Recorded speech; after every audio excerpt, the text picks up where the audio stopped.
अशी गरमागरम टम्म फुगलेली बटाट्याची भजीची प्लेट जर समोर कोणी ठेवली ना, 1 मिनिटापेक्षाही कमी वेळ लागणार आहे ही फस्त व्हायला.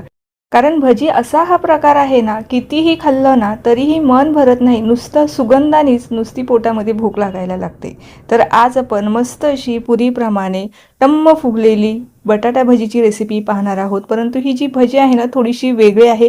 कारण यामध्ये आपण खाण्याचा सोडा किंवा तांदळाचं पीठ, रवा हे कुठलेही जिन्नस वापरणार नाही आहोत. तरी ही भजी पहा ना, काय मस्त अशी फुललेली आहे. तर अशी खमंग, खुसखुशीत, टम्म फुगलेली भजी बनवण्यासाठी ना आपल्याला एक भन्नाट खास ट्रिक वापरायची आहे. ती मी तुम्हाला व्हिडिओमध्ये सांगणार आहे.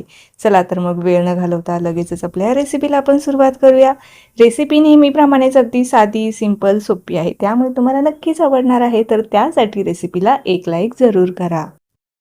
तर भजी बनवण्यासाठी इथे मी साधारणतः 2 कच्चे बटाटे स्वच्छ धुवून त्याचे असे मस्त जास्त जाडही नाही आणि अगदी जास्त पातळ नाही असे स्लाइस तयार करून घेतलेले आहे. जाड स्लाइस झाले तर तळल्यानंतर हे कच्चे राहण्याची शक्यता असते, त्यामुळे असे मध्यम स्लाइस करायचे आहे.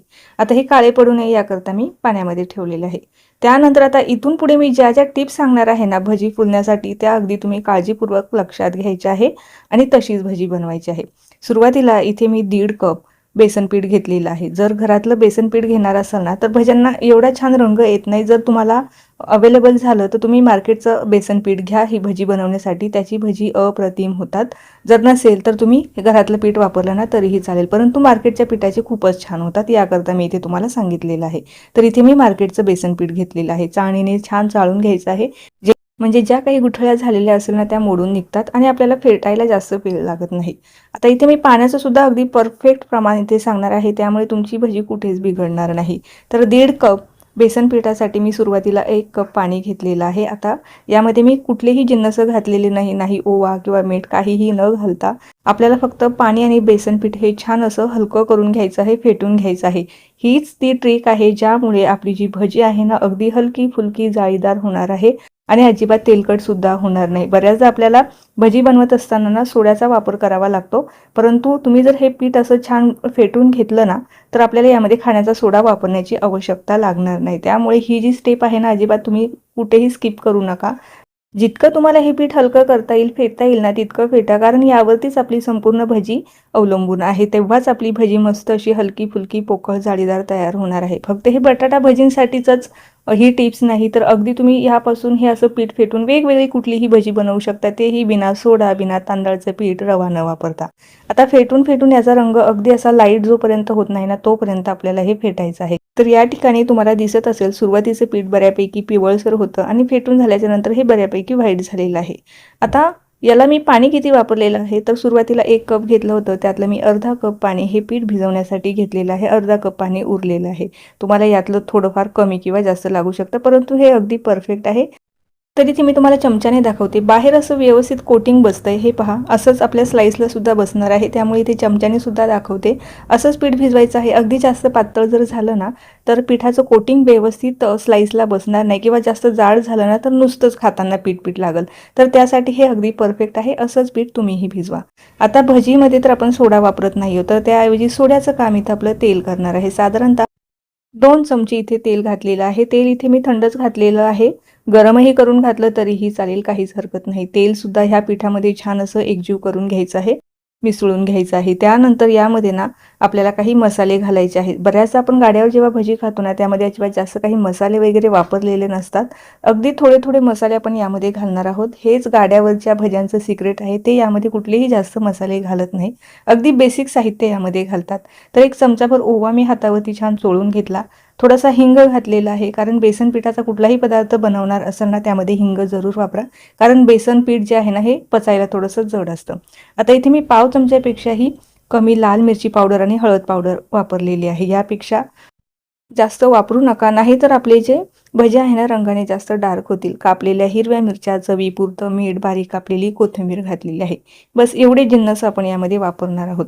गाड्यावरती तर हे काहीही वापरत नाही, फक्त मीठ घालतात, ओवा घालतात आणि भजी बनवतात. तर त्यांची भजी एकदम मस्त अशी खमंग कुरकुरीत असतात. तर आता हे पीठ सुद्धा आपलं तयार झालेलं आहे. आता हे एक जरा वेळासाठी आपण साईडला ठेवून देऊया आणि जे बटाट्याचे स्लाईस आपण करून घेतलेले होते ना ते आपण थोडे सुकवून घेऊया. कारण बऱ्याचदा काय होतं, आपण पाण्यातून जे बटाट्याचे स्लाईस असतो ना ते काढतो आणि पिठामध्ये टाकतो, तर टाकल्याच्या नंतर ना पीठ आपलं पातळ पातळ होत जातं आणि मग भज्यांना व्यवस्थित कोटिंग बसत नाही आणि भजी व्यवस्थित होत नाही. तर त्यासाठी आपल्याला ही जी बटाट्याचे काप आपण तयार करून घेतलेले आहे ना ते छान कोरडे करून घ्यायचे आहे, म्हणजे आपलं पीठ जरासुद्धा पातळ होणार नाही. तर हे पहा, असे एकदम व्यवस्थित मी परफेक्ट असे सुकवून घेतलेले आहे आणि घेताना बटाट्याने जास्त मोठे न घेता असे मध्यम आकाराचे घ्यायचे आहे. आपलं पीठही तयार झालेलं आहे. जर तुम्हाला जास्त घट्ट वाटत असेल तर 1-1.5 चमचा तुम्ही वाढवू शकता, परंतु हे अगदी परफेक्ट आहे. हे पहा, स्लाईसला अगदी परफेक्ट असं कोटिंग बसलेलं आहे. जास्त घट्ट ठेवू नका, नाहीतर नुसतंच खाताना पीठ लागल. तेल इथे मी अगोदरच गरम करून ठेवलेलं होतं. जास्त कडकडीत ठेवू नका, गॅस मोठा ठेवू नका आणि कमी गॅसवरती सुद्धा हे तळू नका. मध्यम गॅसवरती आपल्याला मस्त असे हे खमंग कुरकुरीत होईपर्यंत तळून काढायचे आहे. तेलामध्ये सोडल्याच भजी पहा, अगदी पाणीपुरीच्या जशा फुगतात ना अगदी तसेच हे भजी आपले फुगणार आहे. कारण आपण जी ट्रिक वापरलेली आहे ना ती अगदी भन्नाट आहे.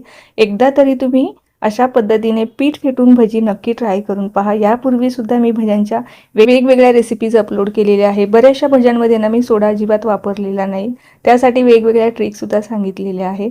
जर तुम्ही तेही भज्यांचे व्हिडिओ बघितले नसेल ना तर नक्की पहा. तर हे पहा, मस्त असे तळल्यानंतर ही भजी अगदी मस्त अशी खुसखुशीत कुरकुरीत दिसत आहे आणि रंग तर फार छान आलेला आहे. अगदी जसा गाड्यावर भज्यांना रंग येतो ना अगदी तसाच आला आहे. आता यासोबत ना काही हिरव्या मिरच्या सुद्धा तळून घेऊया, कारण भज्यांसोबत जर मिरची नसेल ना तर भजी खायची मजा येत नाही. तर मिरच्या सुद्धा तळून घेतलेल्या आहे. तर गाड्यावरती जशी भजी बनवतात ना अगदी तशीच भजी मी तुमच्याबरोबर शेअर केलेली आहे. यात काहीही आपण मिसळलेलं नाही, तर ही भजी पहा अगदी परफेक्ट झालेली आहे. अगदी साध्या सिंपल पद्धतीने आपण जेव्हा भजी बनवतो ना त्याची चव सुद्धा छानच लागते. तर हे मस्त अशी आपली ही जी भजी आहे ना तयार झालेली आहे, काढून घेऊया. अगदी साधी सिंपल सोपी रेसिपी मी तुमच्याबरोबर शेअर केलेली आहे. कुठलंही जास्त साहित्य न वापरता अगदी झटकीपट 5 मिनिटात तयार होतील अशी भजी आहे. फक्त आपल्याला पीठ छान फेटायचं आहे. जी पीठ फेटण्याची ट्रिक आहे ना ही फक्त तुम्ही बटाटा भजीसाठीच नाही तर इतर कुठलीही भजी बनवा, फक्त पीठ तुम्ही छान फेटून घेणार ना तर त्यामुळे आपल्याला यामध्ये कुठलाही खाण्याचा सोडा वापरावा लागणार नाही. तर दुसऱ्या बॅचची भजीसुद्धा तुम्हाला इथे दिसत असेल. अगदी पुरीप्रमाणे आपली भजी टम्म फुगलेली आहे आणि मुख्य म्हटलं ना ही भजी जरासुद्धा तेलकट झालेली नाही. कारण बऱ्याचदा जेव्हा आपण खाण्याचा सोडा जेव्हा वापरतो ना ती भजी खूप जास्त तेलकट होतात आणि जास्त काळापर्यंत कुरकुरीतसुद्धा राहत नाही. कारण सोडा हा काही वेळानंतर भज्यांना नरम करतो. यामध्ये आपण सोडा घातलेला नाही आहे ना, त्यामुळे ही भजी बऱ्याच काळापर्यंत मस्त अशी कुरकुरीत राहते. काढून घेऊया. मस्त ही भजी तयार झालेली आहे. अगदी लगेच बघून तुमचीसुद्धा खाण्याची इच्छा झाली आहे की नाही, तर लगेचच मग वाट कशाला बघताय, लगेचच बनवायला घ्या. आता बऱ्याचदा आपण जेव्हा भजी तळतो ना आतला जो बटाटा असतो ना तो कच्चा राहतो, परंतु याच्या आतील जो बटाटा आहे ना तो सुद्धा व्यवस्थित असा शिजला गेलेला आहे. त्यासाठीच आपल्याला बटाट्याचे ज्या स्लाईस आहे ना जास्त जाड ठेवायच्या नाही आणि अगदी जास्त पातळही नाही करायच्या, नाही तर खाताना बटाटा लागणारच नाही. तर हे पहा, मस्त असा आतील बटाटा सुद्धा शिजलेला आहे आणि भजी जरासुद्धा तेलकट झालेली नाही. तर आता होळीचा सण सुद्धा येणार आहे आणि होळीच्या सणाला तर अशी बटाटा भजी तर झालीच पाहिजे. आणि बटाटा भजी केल्याच्या नंतर ना मला कमेंट करून जरूर सांगा की तुमची बटाटा भजी कशी झालेली आहे. आता ही रेसिपी पाहत जर तुम्ही इथपर्यंत आलाच असाल, चॅनलवर जर माझ्या नवीन असाल, चॅनलला अजून सबस्क्राईब केले नसेल तर नक्की सबस्क्राईब करा. त्या बाजूचे जे बेल आयकॉन आहे ते सुद्धा प्रेस करा, म्हणजे जेव्हाही माझे नवीन व्हिडिओज येतील ते तुम्हाला सगळ्यात अगोदर पाहायला मिळतील. चला तर मग पुन्हा भेटूया अशाच काही नवीन आणि सोप्या रेसिपीसोबत.